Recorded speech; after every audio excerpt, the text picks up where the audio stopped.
Welcome, Internet. Today is the December 15th dev meeting of the Jupyter IPython project, and we have a guest of honor, Pogzal, our mascot dog for the project. Welcome, Pogzal. There you are. And let's hit the agenda. Yes. Matthias, are you there? You're first on. Well, Matthias actually said he wasn't. He might not be able to make it, right? So I guess he left his notes on the agenda. Matthias, are you in person? Going once? Going twice? No, he may not be here. So he left his notes on the agenda. So I do want to thank Matthias in absentia for a huge push that he made together with John on getting us the 4.1 beta. He put a ridiculous amount of work on making that possible, and thanks also to John. And so, yay for the 4.1 beta. We're almost there. So, Peter, go ahead. Hey all. I'll be brief since there's so many people. We just pushed a new release of the kernel gateway out. We're experimenting with other ways of getting at kernels. So we've got this prototype of turning notebooks into microservices, being able to express little API endpoints within notebooks and having the kernel gateway front them. So we're just playing around, seeing how else we could use the kernel gateway while in the incubator, but that's out. We're working on some demos, throw a video up there once we get something more to show. Dashboard-wise, we're doing what the roadmap says that, I think I shared last week, refactoring the bundlers out of the Jupyter Incubator dashboards project, which actually turns that into a pure JS extension, which is great because it starts moving us in the path of, 5.0 and Phosphor, and we can stop worrying about the Python side of the house there. And it basically turns these bundler aspects, being able to bundle things, notebooks as dashboards or notebooks as microservices into a separate little entity unto itself, which I think is good fodder for an enhancement proposal once we prove it out. But again, we're in the incubator, we're prototyping it. Mm-hmm. And there's a fun hack pull request over on Docker Stacks for using Makefile, Docker Machine, Docker to deploy a notebook Docker stack with Let's Encrypt all set up to any Docker Machine supported host. So we test on VirtualBox, we test on SoftLayer, talked to Kyle a little bit about how it would work with Karina. So I don't know where it should live. It's actually a nice getting started example. Someone wants to be able to just quickly deploy a Docker container with a notebook server in it, but okay, it's sitting there if anyone wants to try it out. For the slow brains among us, can you unpack that last one among us a little bit? That last one went really fast. Yeah, sorry. It's a hack, so it might not be even worth unpacking. But it's a combination of a make file with a couple targets like make notebook, make image. I forget what they are off the top of my head. Mm-hmm. Those targets are using Docker Machine, which is a Docker part of the Docker toolbox for provisioning a virtual machine with Docker on it. Then using Docker to actually pull down one of the Docker stack images, one of the images that we build and support in that repo. Mm-hmm. And actually having one more target, I think, to set up either Let's Encrypt as a certificate authority for the container you deploy, so you can actually get a nice real certificate on the host, or a self-signed cert. If it's not a public notebook server, right? If you're just running on your laptop, for example, right? Mm-hmm. But it's sort of just a run 3 make commands getting started recipe for deploying a notebook server in a Docker image, right? But this is assuming a pre-made Docker image. This is not for building a new image. That's right. Okay. So it's deploying one of the existing Docker stacks, correct? Yep. Got it. So this is. I was trying to understand the difference between this and what Binder is doing, which is associating a stack of code and building a new Docker image. This is deploying an existing image. Got it. Thank you. Yep. Okay. Thank you. That's it for me. I think John's next. So yeah, last week, at the request of Peter and Gino, I was able to expedite a shim for Jupyter.js services in IPY widgets. Cool thing about this is it enables live widgets to exist outside of the notebook.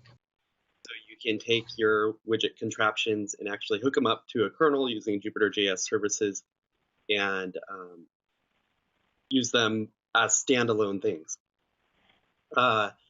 Gino had some trouble using that. It turns out that it's a bug that was in NPM.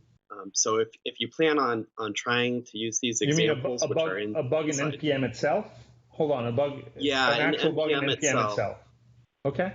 Yeah. And so if you plan on using these examples, which are in the IPY widgets directory under the examples folder, you'll want to upgrade to NPM 3, which they're well into NPM 3. It's not like a recent thing, but it fixes like the relative path system that we're using to reference IPY widgets from the examples folder. Can you also, explain that a bit more? Because it seems like it actually might be relevant to some pain we're having, and we're not using NPM 3. So would you mind going into a bit more detail? Yeah. So there's a couple things. One, there's a bug that exists even in NPM 3, which I have opened an issue for, and it's related to the file URI spec for package.json. So you can reference packages relatively on your local machine using file : and there's something really strange where it installs those things that you reference as dev dependencies, which is good. That's what you expect. But it either doesn't install the dev dependencies of those things, or it executes the installation scripts in the wrong directory. So if you have a package that has, in IPY widgets, for example, we use the TypeScript compiler, and that's a dev dependency. And in the examples, we don't have that. And if you don't have the TypeScript compiler installed globally on your machine, when you go to install one of the examples, it will actually fail because it will say it can't find the TypeScript compiler, which it shouldn't. It should see that that's a dev dependency and use that in the local node modules path. That's one problem that we had. And then the other problem, like the workaround for that, is to run npm install inside the project that you're referencing locally. And the problem that Gino was having is that workaround wasn't working. So he had to actually install all these things globally or use npm link.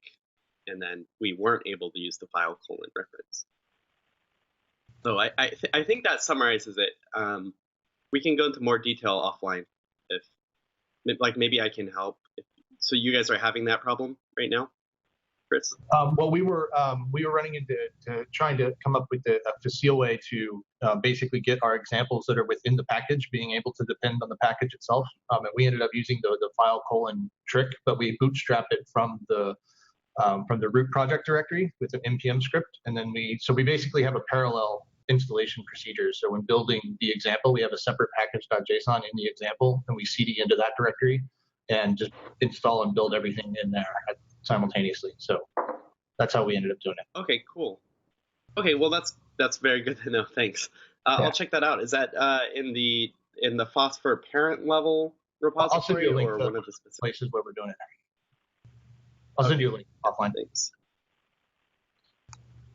So yeah, also last week, I think Fernando mentioned it, I helped push some of the 4.1 bugs forward in the notebook. So Matthias was able to get that released, which is super awesome. I also transitioned IPY widgets to the Karma testing chain. This week, my work will include adding round-trip tests for that, adding some more tests, and then bug fixes for the widgets. And hopefully, we'll be able to release 5.0 soon. And that concludes it for me. So, Dave, you're up next. John, one point, you might want to look at the integration script on Jupyter.js services that has that round-trip feature on there. Oh, cool. Thank you. Yeah, I will check that out, definitely. I was looking at your work already to do a lot of the testing stuff. It was very, very helpful.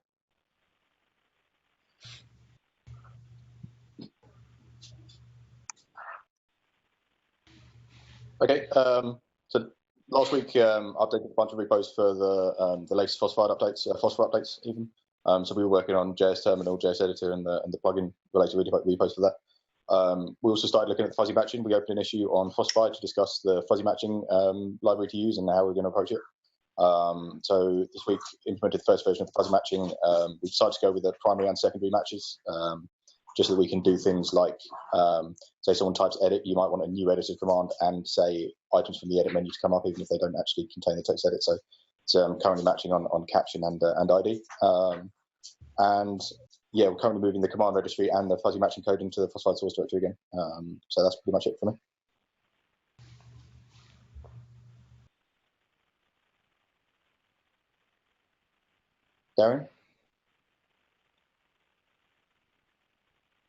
Darian, are you in the meeting?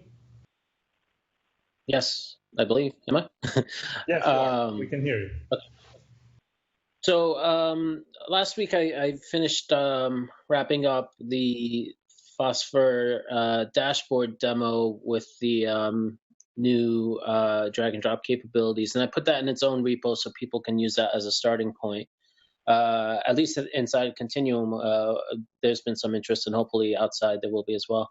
And now I'm working on the UI portion of the command palette, so the complementary bits to what Dave just mentioned. Currently, it's sitting outside in a separate repo, but the goal is for that to be one of the core extensions inside Phosphide.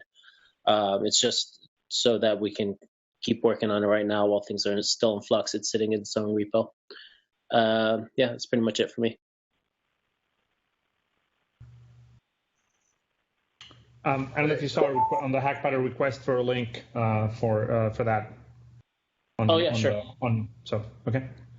Will do. Okay, so I guess it's my turn. I guess I'm up. So I've been working. So last week we ran into a situation with the Phosphide plugin system, which is based on extensions and extension points declared in package.json. And things would be automatically, dynamically discovered and loaded as we found extensions which match extension points, those sorts of things. That ended up not being scalable for everything that we needed to do. There were certain patterns that we wanted to express that were very difficult to express with that type of system. So we kind of rethought how we were doing things and tried to come up with something that was simultaneously simpler and easier to understand, and more flexible. And so we did that. And so if you take a look at the Phosphide project now as it exists today in master in that example, that's the approach we're going with.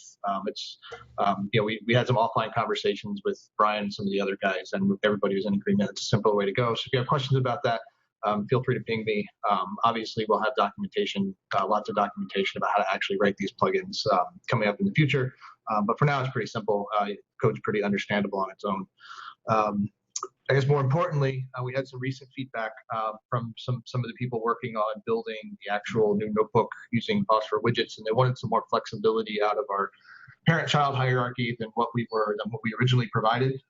I guess for those that have been around and following the progress over the last several months, we originally started with a approach that separated the widget hierarchy from widget layouts, or things that were responsible for laying out widgets. And there was some concern that was an overly complicated approach. So when we did some refactoring along the way, we removed that separation and put all the logic onto various, into various panels, and we had various hierarchy of panels.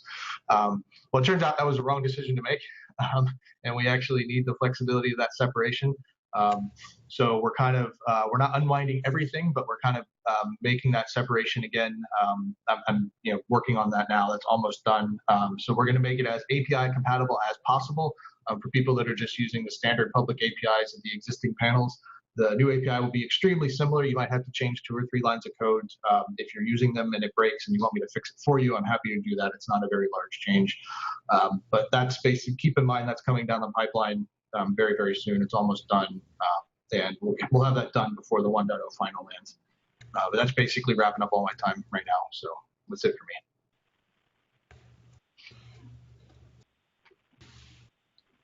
Great. I think I'm up. Last week, Thomas and I were at CERN,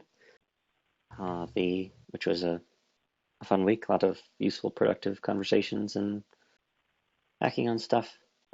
the main topics were Jupyter Hub deployment. They're working on a Jupyter Hub deployment for basically all the scientists at CERN, behind Shibboleth Auth, which to be common at institutions, and using CERNbox for file sharing and stuff. And they expressed some similar desires to what we're working on for the UCSD folks in terms of giving users some control over the servers that they're launching. So I think that's probably what the next thing I'm going to try to put together. Is any of their Shibboleth Auth code anywhere public, or has this been It will done be. It will be. It's supposed to be. They just for security stuff, they often don't publish that. But I bugged them enough about it, and they said, "Yeah, we just got to run it by some official folks, and then it'll be up shortly." Yeah, because I'm gonna be at UCSD the second week of January. It would be good if I had an answer for this before then, but we can talk offline about it. Yeah, I mean, at least a half a dozen people have already done this, and just when people do local security deployments, they don't seem to make them public because it's easier to hard code something or whatever. But they will. They said they would post it. Since they know that it's useful for a lot of people. Min, can you clarify the work you're doing with UCSD to allow users to customize the servers they run? I wasn't quite clear on what you meant by that.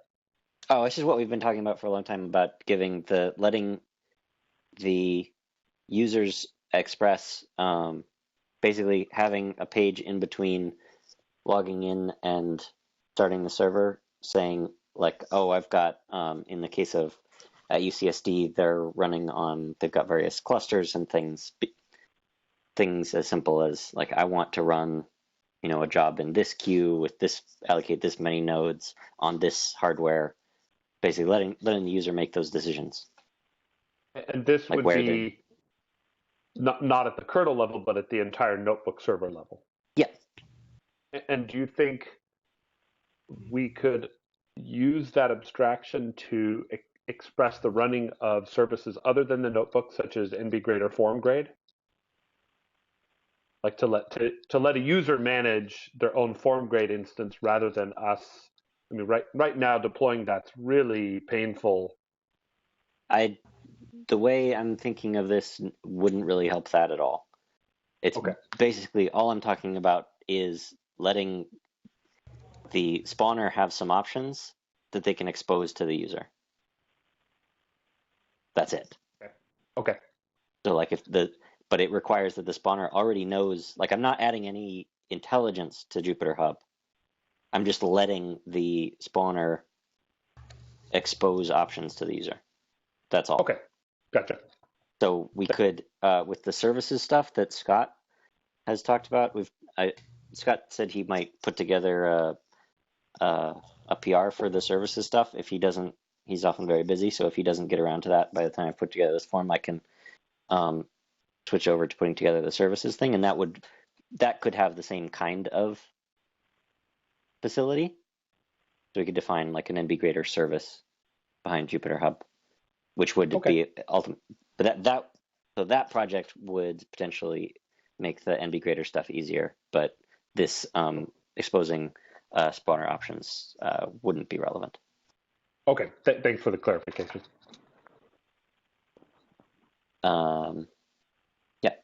The other side of what we were working on at CERN was hacking on the Cling kernel and talking a bit about the root kernel. So CERN has this computing platform and toolkit for interactive C++ analysis. And Cling is the C++ interpreter part of that. One thing, I put together Cling kernel as a kind of a toy one a while ago using the wrapper kernel stuff, but that's not really the way you want to do anything really if you can avoid it. And so we put together some work so that Cling is actually running in memory and you're just talking to it with an API with C types. And part of that was adding capturing of C level standard out and standard error. Yeah. And so that's gone really well. It works now already. That whole kernel is all up and running. I think it only works on one computer in the world at this point, and it's not mine. But that's going fairly well. And after a couple releases of different packages, that should be set, and we'll probably move the Cling kernel from my repo over to a Cling-owned one, a CERN repo. So yeah, it would be good if actually maintain it. It would be good if the CERN guys took over that, because I mean they're the people who really are invested in root. Yeah, no, that's in root that's and Cling. the plan. And I know there's actually a lot of folks here at LBL who are heavily invested in root and Cling, heavily invested in that. So I can talk to them as well. Did you by any chance end up meeting the person who's behind that project that was posted on the mailing list that they're going to give a talk about at a workshop in March? An environment for data analysis. That's the Jupyter Hub deployment that I was talking about. That is this thing. Okay. Good. Yeah. Okay. So you know about it. Yeah. No, he was one of the main people we were talking to. The post on the mailing list was very opaque, and there was no abstract in the conference program. Yeah. No, I think it was just a cross post of some announcement of a thing. Okay. Perfect. Yeah. Perfect. But yeah, Danilo was one of the main people we were talking to this week. Okay. Or last so week. You're in the loop. Yeah. And they have it mostly working. Like it works now. They just haven't kind of done the wider push for things. But yeah, so they can spin up an instance and share notebooks with their Dropbox-ish thing, with share with specific user groups and things based on stuff. It's actually pretty slick. Related to some of the standard out capturing and forwarding, there's something that's been bothering me for a long time that I've had an idea to fix, and because it was hitting the root kernel, I decided it was worth actually fixing it. Last week, I opened a PR against IPython kernel that runs IOPub in a thread always. So all IOPub stuff goes gets handed off to a background thread, which means a lot of the weird behavior that you see about needing to flush standard out in order for things to display, all that goes away. And it behaves much more like you'd expect a regular terminal to behave. Fantastic. And yeah, we'll probably take the C standard out, standard error capturing, make that into a tiny package, because it's a tiny amount of code, but it's a kind of a weird bit of code using OS dupe2 and closing file descriptors and flushing C types things, and it took a while to get it exactly right. So we'll probably make that in a little package, and that'll make it possible. Just with we may adopt it in IPython eventually, but even without any changes to IPython, you'll be able to use that to capture C level standard out and standard error, just with a context manager. So I think that'll be useful, and it should be a simple tiny package. And the last thing yesterday, Martin and I put together the enhancement proposal for the diffing and merging stuff. That's mostly the same information that's already in the mailing list discussion on the same topic, but now there's the official place for that conversation to continue. Great. And sorry, Jason, I got distracted from the sock.js stuff. Yeah, so William Stein on Sage Math Cloud gets fairly regular complaints about environments where WebSockets don't work. And so I revisited some of my, I had a PR a year or two ago for switching to sock.js, which is resilient to, has the fallbacks and stuff for when WebSockets don't work, but when WebSockets do work, it just uses WebSockets. I got it mostly working in based on the old PR.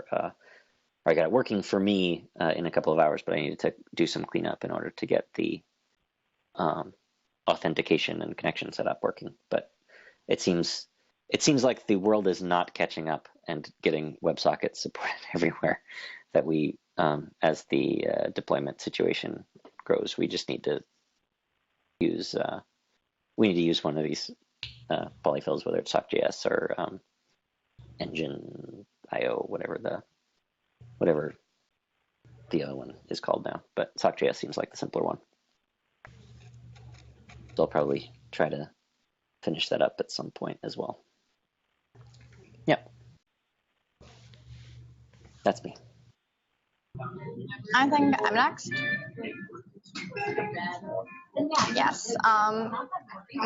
Mostly did a ton of documentation stuff last week. Finally finished up the new contribution documentation that's on the Jupyter repo if you want to check it out. Thanks to Carol, Matthias, and Jan for being super helpful with that. I've been debugging some stuff on TempNB and a couple of PRs here and there, and then planning for Jupyter Day, which is coming along very well. Future focus is PRs here and there, and I have some stuff to follow up on.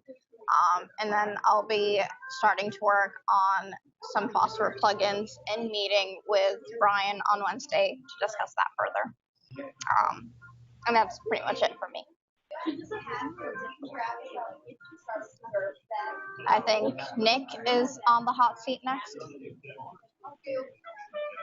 Hi, everybody. Back up to where I was. So yeah, I've just been doing a bunch of the development tech debt work around NB Present and getting all my tests working and all that. As part of that, I'm going to be probably doing a matrix build against 4.06 and 4.1 just to try out tracking to multiple potentially breaking API versions. So that's going to be exciting up on anaconda.org. Looking at my documentation options, there will be some stuff there, but you know, there will be an NB Present presentation as part of that, but not as all of it.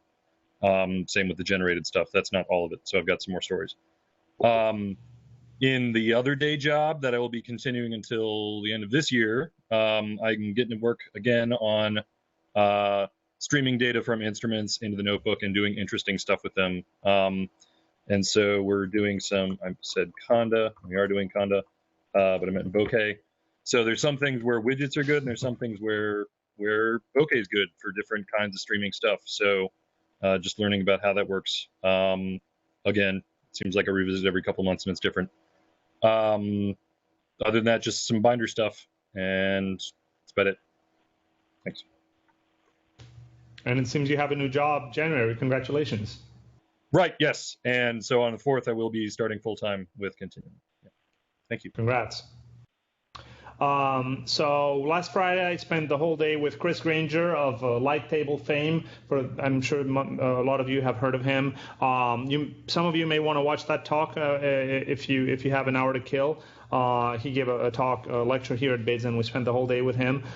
It may be potentially relevant for us. It's the new work that he's doing. It's work that is venture capital funded. It's his new startup, but it's all 100% open source. It's being called Eve now. It's kind of the new incarnation of sort of the next generation of Light Table, and they're releasing it. Their plan is to make a new release, a kind of a production release next year. And once we have the Phosphor-based environment, kind of Jupyter Lab out and usable, we could imagine having basically a plugin that could be Eve hooked up to our engine.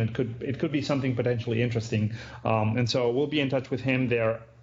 Their company is here in the Bay Area, and we'll be in touch with him. But there's a lot of interesting ideas actually there. And Chris is a very approachable guy, and he's very thoughtful about how he goes about interactive computing. He's been really thinking about this for a long time. I'm buried in basically death by grant reports by now from multiple fronts. It's kind of crossfire by grant reports right now for me, so just kill me. Been helping out a little bit the Cal Poly hiring, and also I have a lot of hiring on this side as well. And finally did some work on with local users here at LBL on data QA with notebooks, basically auto-generating of notebooks for data QA pipelines, and then trying to execute those notebooks. Basically users who were trying to capture, in addition to auto-generating the notebooks, then they would want to capture command line arguments. And then we realized that depending on how you run a notebook, if you run it with IPython, and then you pass in the command line %run, you will see certain values in sys.argv. If you try to run that notebook while you're live in the notebook and you look at sys.argv, you see a different sys.argv. If you try to look at sys.argv when you're passing nbconvert -- execute, you see a different sys.argv. And in general, basically, sys.argv is not something that we ever thought of the way of interfacing with a notebook. And actually, the more I think about it, I actually don't think we want to tell users that sys.argv is something that they want to even consider as a valid way, as something which is acceptable in a notebook environment, basically. We probably don't want to tell users sys.argv is available to you in the notebook, basically, because notebooks are going to be buried deeper and deeper in layers behind who knows what. Right, the notebook will have been started by nbconvert. It will have been started by nbformat. It will have been loaded by Jupyter Lab, which will have been loaded by Jupyter Hub, which will have been loaded by who knows what, right? And so the number of layers that will have been interposed between sys.argv and the users may be many. And so users who want to think about that as the execution environment is just too many. And so users think of notebooks as scripts, and in reality, they're not, right? And so it was a very useful exercise, and I think we do want to come up with workflows where data analysis environments and the interactive feel of notebooks is available to users, but we actually want to define very explicitly what we mean by the execution context of a notebook. And now they're coming up with hacks based on environment variables, which in many ways is actually worse, because we are probably also going to constrain how that happens. When we think of Jupyter Hub and Jupyter Lab deployments, we will probably also containerize that and constrain that in other ways. So it was a very useful exercise for me to understand what they're trying to do. And I think as we push Jupyter Hub and the relationship between the Jupyter Hub environment and the individual users kind of Jupyter Lab setup, and I'm starting to use the name after the debate. I'll post something on the list about that, but I think we've settled on that. I think this is a set of kind of constraints that we want to be very explicit to our users about conceptually. And that's it. Stephen, you're next. Hello, I've been working on the file browser plugin, Phosphor widget, recently. The latest thing is modal dialogues. I tried to implement upload and realized I couldn't inform the user that something couldn't be uploaded or they were overwriting a file. So that's the next thing in the queue, and I'll continue to add features to that. And then it's been helping with the refactor of Phosphide and Phosphor widgets, and helping Jason with the pieces of the notebook Jupyter.js repos. That's it. So one thing, Stephen, to note is that Cameron's starting to think about the design of notifications as well. And so, some of those things where there's no interaction required may also fit well into a notification framework, but we'll get there. Yeah, we should think about whether we want whether a notification area generalized thing should be something that we provide as part of the standard Phosphide shell. Probably reasonable. Yeah, that we can follow up on that.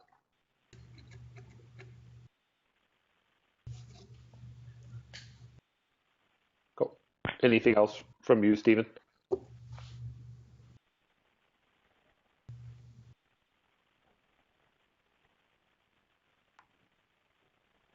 Nope. I think Brian's next. Oh, yeah. I'm next. All right. So first, I just wanted to again thank everyone who helped with 4.1. That it was really, really helpful to get everyone involved in that. I submitted a first grant report to the Helmsley Trust this last week. In principle, I'm preparing to teach data science at Cal Poly in January. If by preparing you mean not preparing and instead working on Jupyter.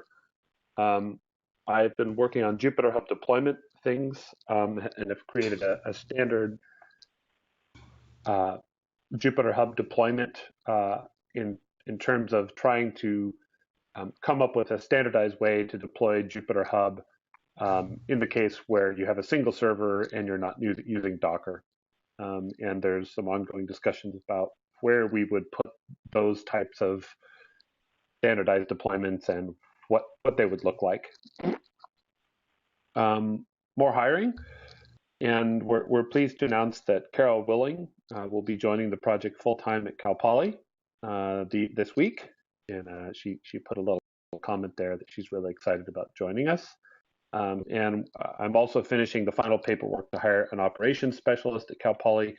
And operations specialist is the best way we could find to say someone who's going to work on marketing, communications, event planning, non-technical project management, financial administration, budget, admin type stuff. So that person should start in early January. Tomorrow, we're having an IPyWidgets technical roadmap planning meeting at 11 a.m.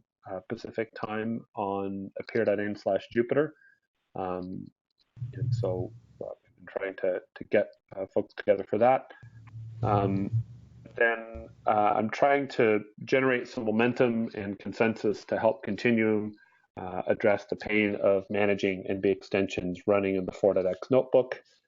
And my summary of that is that I think there's strong consensus and everyone realizes that for 5.0, everything will change as we move towards embracing NPM, and that existing NB extensions will have to migrate at that point, even if they still target the 4.x APIs. But the existing situation for 4.x extensions is still super, super painful. And users are going to continue to use 4.x for a long time. And I don't know, I feel like I can speak for myself that I feel like I've been living in denial, that saying, well, we're going to fix all this in 5.0 so we can just ignore the situation in 4.x. And I no longer think that is a viable story for us. And so what I think is a good idea is that we try to fix this stuff for 4.2 in a way that's backwards compatible. And so I'm going to try to get that going. That's it.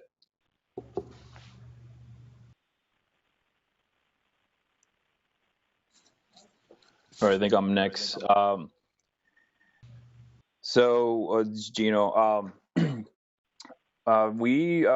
This morning we pushed a release 0.2.1 for declarative widgets. The release mainly consists of bug fixes. If people are not aware, 0.2 means that declarative widgets work in IPython 4x. So that's one of the big things there. But aside from bug fixes, there's this interesting new element that we saw when people were using our widgets and they hit certain issues. We try to think about declarative ways of resolving the issues that don't involve writing JavaScript. It's okay to write Python or Scala as the kernel code, but whenever you have to write JavaScript, we sort of take a step back and see, is there a better solution? One example, the element is called EarthCore Watch, and one example is if you have an EarthCore function that's mapped to a function in Python that, let's say, takes no arguments, but you want to invoke it in circumstances where other variables change. This element lets you wrap a function with EarthCore Watch and then trigger its invocation through value changes. And it has other use cases, and we created an example use of it. You guys can check it out on our examples. Aside from that, I've been trying to recreate like John said, the example that they have where they're running IPyWidgets standalone, I'm really eager to get declarative widgets running in a similar way. And I know we do when we're running dashboard mode and we deploy standalone, but it'd be interesting to see if we can have a very similar example to what John and Sylvan had put together for IPyWidgets using Jupyter.js services, but using declarative widgets in that scenario. Not there yet. The other thing is, I recently opened an issue. We've had a long outstanding issue in declarative widgets involving our mechanism for having users import new web components, new elements using under the covers of users bower install. The element is called earthcore import. And it has the situation where when we try to run a notebook from top to bottom using run all, sometimes timing issues occur.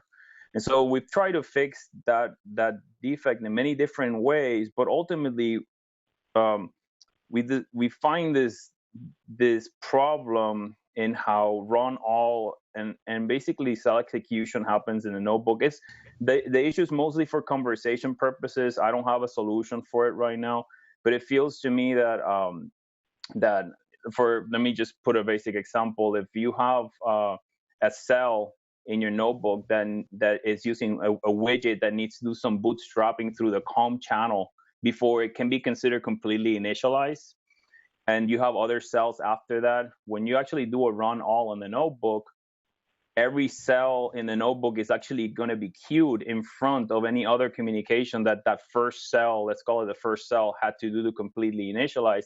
And there's circumstances where when the second cell tries to run, everything might not be ready for it to run.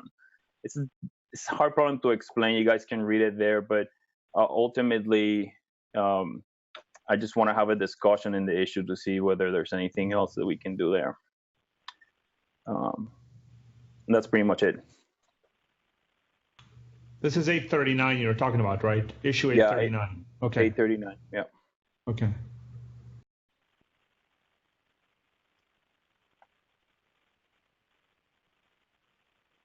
So I'm done. Jason, I think you're next. Min, have you had a look at 839 yet? It might be good for you to. Okay. Yeah, no, I've been there. It's a tricky one. Oh, okay, I see you there. I hadn't seen you there. Okay, now yeah, there are a few aspects. There are some significant changes that I haven't discussed on there. We could make some really big protocol changes that would improve the situation. I'm not sure if they're even worth talking about at this point, but okay, yeah, we're not going to fix it right now, but yeah, we'll dig into it. Yeah, and guys, I open it fully knowing that I'm talking about something that it's at the heart of how a notebook works, and it's a hard problem. But I think as we have more interactivity and more COM channel based constructs that go into the notebook, this might prop up even more and more. Yeah. No, it's good. It's good to have it. Yeah. I'm gonna add myself as a watcher. So. Okay. Thank you. Jason, I think you're up next. There. Now, can you hear me? We can. Yes. Can you hear me? Okay. So I worked a lot on the Phosphor notebook and got a very minimal renderer essentially, plus some keyboard handling, which was really nice thanks to a lot of the Phosphor work. Worked a lot with Chris on changes to Phosphor widgets to address some of the things that came up, and stress testing the Phosphor widget layer by building something on top of it. Yeah, that's been a lot of the work. I'll mention for Sylvan, since he's not here, he worked a lot on widgets outside of the notebook and had some pretty nice examples of BQplot running outside of the notebook, and also released the new BQplot version. And just going forward, I'm going to be offline for a few weeks for the holidays, which really means I'll be sporadically online, but I don't know if I'll be at the dev meetings and things. until the first week of the new year. Okay.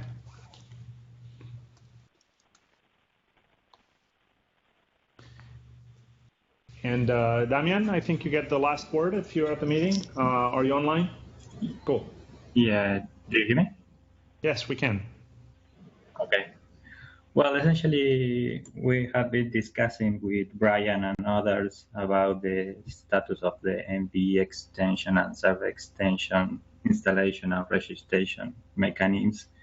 And we are discussing on that and try to solve it in some way for the 4 series. So we will continue working on that and discussing a little bit more.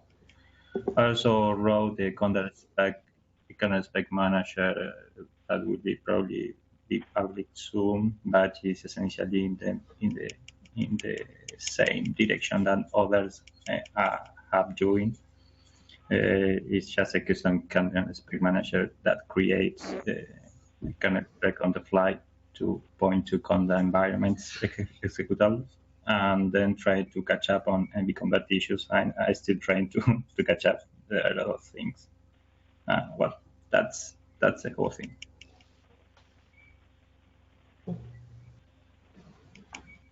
So we have a couple minutes left. Any last status issues, questions from anyone?